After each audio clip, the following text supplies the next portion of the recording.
Assalamualaikum warahmatullahi wabarakatuh. Saya Suhraliansi dengan NIM D01193373 dari kelas sipil A.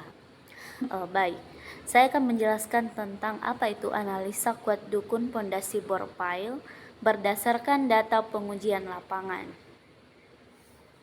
Yang pertama, pendahuluan secara umum. Permasalahan pondasi dalam lebih rumit dari pondasi dangkal. Pondasi bor pile adalah suatu pondasi yang dibangun dengan cara mengebor tanah terlebih dahulu, baru kemudian diisi dengan tulangan dan dicor.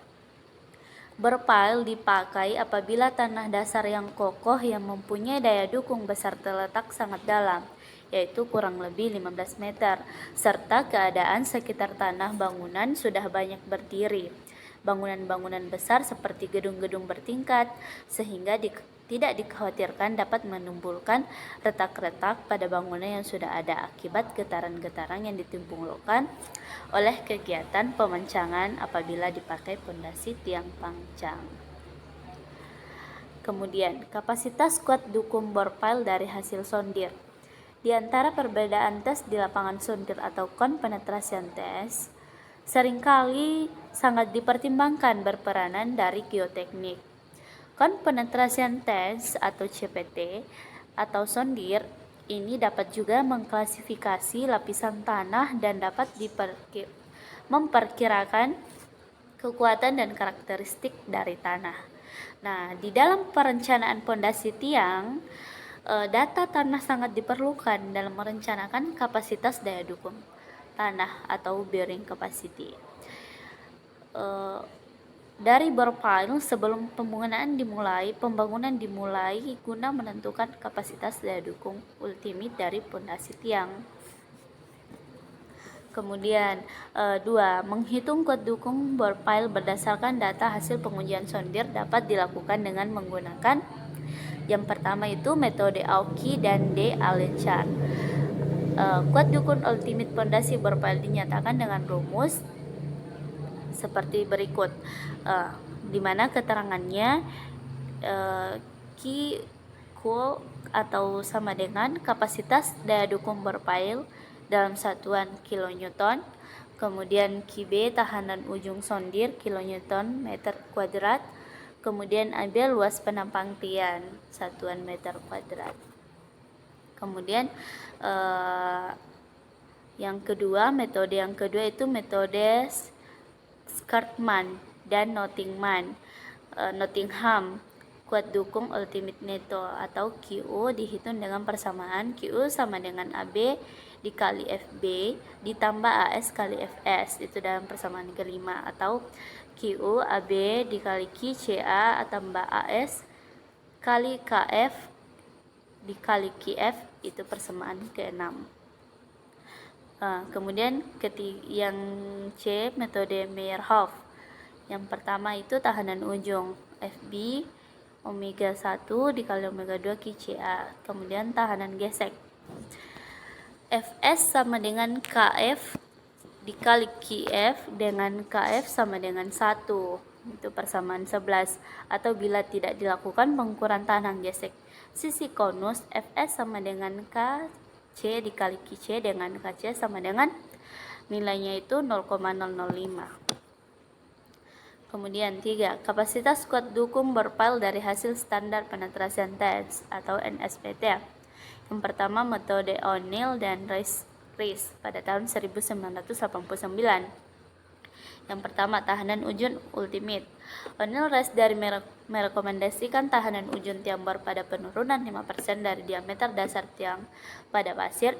FB-nya sama dengan 0,60 dikali R dikali N 60 dikali 4500 kPa. Jika tiang bor dasarnya berdiameter lebih dari 120 cm, maka besarnya FB dapat mengakibatkan penurunan lebih besar dari 25 mm atau 1 inci. Untuk memenuhi syarat penurunan izin O'Neill dan Rees pada tahun 1989 menyarankan FB direduksi menjadi FBR dengan sama dengan 4,17 DR atau per dB dikali FB bila dB-nya itu sama dengan 1200 mm. Kemudian kedua, tahanan gesek ultimate. Nah, adapun ini diketahui itu Fs-nya sama dengan, ya bisa dilihat. Kemudian keterangannya itu Fs-nya itu sama dengan tahanan gesek satuannya kilonewton meter kuadrat, tekanan overburden di tengah-tengah lapisan tanah kilometer meter kuadrat, kemudian sudut gesek antara tanah dan tian derajat. Metode Meyerhof 1976. Pertama, kuat dukung ujung QB sama dengan AB dikali QB persamaan 21. Keterangannya AB sama dengan luas penampang berpile meter kuadrat, tahanan ujung persatuan luas kilonewton meter kuadrat, kuat dukung ujung tiang kilonewton. Nah, kemudian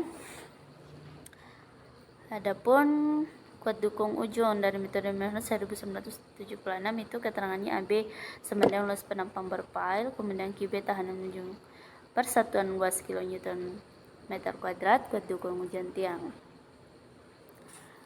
Nah, tahanan ujung, adapun rumusnya itu QB sama dengan theta R absen N dikali Q dikali lebih kecil dari 50 Newton dikali Q tan theta. Keterangannya tahanan ujung persatuan luas, theta R tegangan efektif, overburden atau dalam satuan kilonewton meter kuadrat. Kemudian N faktor kuat dukung, kemudian theta itu sudut geser dalam tanah. Ketiga, kuat dukung selimut QS sama dengan sigma AS dikali QS, dengan AS sama dengan theta I dikali LI. Keterangannya itu AS itu luas selimut tiang, kemudian QS nilai tahanan sisi tiang sepanjang LI dengan tanah setebal LI, tahanan sisi persatuan luas sisi tiang.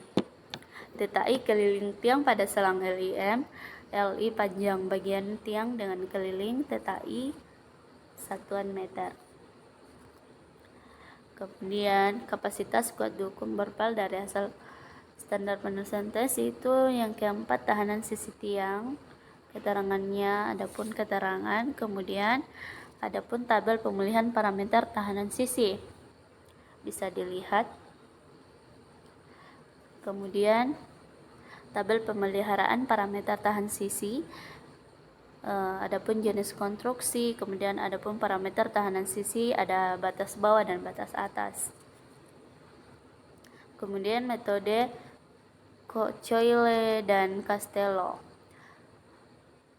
Kuat dukung ujung QB sama dengan AB dikali theta R dikali NQ. Kuat dukung selimut sama dengan QS dikurang S kali L, kemudian FAF itu K dikali theta R absen, kemudian tan, kemudian ada sudut gesek antara tiang dan tanah. Kemudian instruksi untuk digunakan. Adapun berdasarkan studi ini, perhitungan untuk nilai faktor kuat dukung dikorelasikan dengan nisbah panjang tiang. Gambar 1 memperlihatkan nilai-nilai NQ untuk berbagai nisbah panjang tiang dan sudut gesek tanah. Di sini NQ secara perlahan akan meningkat dengan L per D hingga mencapai suatu nilai maksimum tertentu dan akan menurun sesudahnya. Kemudian data dan analisis data. Data perencanaan teknis bore pile. Data teknis bore pile yang akan diuji di dalam perhitungan yaitu panjang bore pile sama dengan 20 meter, diameter bore pile itu sudutnya 40, 60 dan 80 cm. Jumlah titiknya itu titik sonder S3 untuk beton K350. Metode pengumpulan data. Untuk perolehan data perhitungan perencanaan fondasi bore pile pada proyek pembangunan gedung dan perbengkelan 7 lantai ini diperoleh dari pelaksana penyelidikan tanah, sondir, dan standar penetrasi tes. Cara analisis yang pertama itu menghitung kapasitas kuat dukung borpile. Yang kedua, membandingkan hasil perhitungan kuat dukung pondasi borpile dari beberapa metode. Di antaranya yang pertama dari data sondir dengan metode Meyerhof dan metode Skartman dan Nottingman, kemudian dari data standar penetration test dengan metode O'Neill dan Rees, metode Meyerhof, dan metode Coyle dan Castello. Kesimpulannya, berdasarkan hasil perhitungan perencanaan pondasi borpile pada proyek pembangunan gedung dan perbengkelan 7 lantai di Jalan Arengka, Pekanbaru, maka dapat diambil beberapa kesimpulan. Yang pertama itu, dengan data sondir dan ukuran diameter tiang borpile yang berbeda, dengan memakai dua metode perhitungan Skarman dan Nottingman dan Meyerhof, dapat dilihat perbandingan kuat dukung ultimate pondasi tiang borpile, persentase perhitungan dan metode Skarman dan Nottingman lebih optimis, kurang lebih 6,24% dibanding dengan memakai metode Meyerhof yang bersifat konservatif.